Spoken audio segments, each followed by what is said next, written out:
এনসিবির নেতা হাদি মারা যাওয়ার পরে তার মায়ের তরফ থেকে কি বললো এটা শুনুন, তারপরে ভালো লাগলে অবশ্যই একটা লাইক করে দিবেন। দেখুন ভিডিওটা শুনুন, তারপরে বলুন, আপনারা কমেন্ট করে জানান কি বললো, এটা কি সঠিক বলছে কিনা। একজন মায়ের জায়গা থেকে শুনতে থাকুন, আমিও বলতে শুনছি। এসেছি, আজকে যে প্ল্যাকার্ডগুলোতে লেখা আছে হত্যা চেষ্টা, আসলে যেভাবে তাকে অ্যাটাক করা হয়েছে, সে বেঁচে থাকলেও সাইন্টিফিক্যালি আপনারা বুঝতে পারেন যে আসলে সে মানুষ হিসেবে কতটুকু কর্মক্ষম থাকতো বা থাকতো না।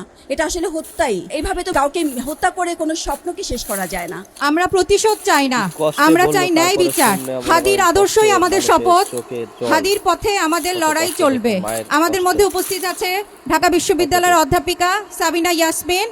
আপাকে অল্প কিছু বলার অনুরোধ জানাচ্ছি। আসসালামু আলাইকুম। আসলে আমি একাত্মতা ঘোষণা করার জন্য আজকে এখানে আসা, কারণ হাদির যে পরিণতি সেটা আসলে একেবারেই গ্রহণযোগ্য নয়।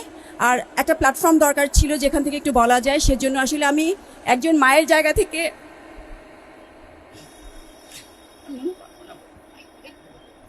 বলতে এসেছি।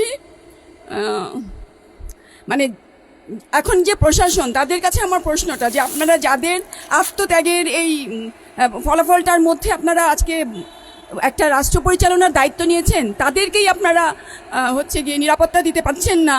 আমরা দেখছি এখানে ওখানে বেঘরে তারা মৃত্যুবরণ করছে। আর এটা তো আমরা জানি যে আমরা আমাদের পলিটিশিয়ানদের সবসময় বলি যে নোংরা পলিটিক্স ছিল, কিন্তু তখনও তো এভাবে প্রকাশ্য দিবালোকে কারো মস্তিষ্কে গুলিবিদ্ধ হতে আমরা দেখিনি। কিভাবে একজন দেশের বাইরে থেকে যদি কোনো সাংবাদিকরা আপনাদেরকে পিন পয়েন্ট বলে দিতে পারে কোথায় অস্ত্র জমা হয়েছে, কোথায় অ্যাসেম্বল হয়েছে, কোথা দিয়ে সে পালিয়ে গেছে, তাহলে আমাদের এখানে আমরা বসে থেকে কি লাভ? আমি যদি মনে করি যে এই দায়িত্ব আমার নয়, তাহলে দয়া করে আপনি দায়িত্বটা ছেড়ে দিন, দায়িত্বটা ছেড়ে দিন এবং সেটা অন্যদিকে দায়িত্বটা পালন করতে দিন, যেন আমরা আমাদের নিরাপত্তার সাথে রাস্তাঘাটে চলতে পারি।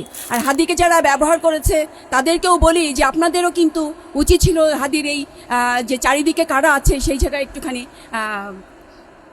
কি বলে, হ্যাঁ, সেখানে একটু মনিটরিং করার ব্যাপারটা ছিল, সেটা করা উচিত ছিল।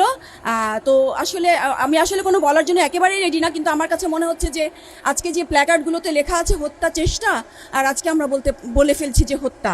আসলে সেই যেভাবে তাকে অ্যাটাক করা হয়েছে, সে বেঁচে থাকলেও সাইন্টিফিক্যালি আপনারা বুঝতে পারেন যে আসলে সে মানুষ হিসেবে কতটুকু কর্মক্ষম থাকতো বা থাকতো না। এটা আসলে হত্যাই। যে তাকে গুলি করেছে বা যারা তাকে গুলি করার এই সমস্ত আয়োজন করেছে, তাকে হত্যা করা মানে একটি আদর্শকে, একটি মতাদর্শকে, একটি স্বপ্নকে হত্যা করা। তো এটাই বলছি যে আসলে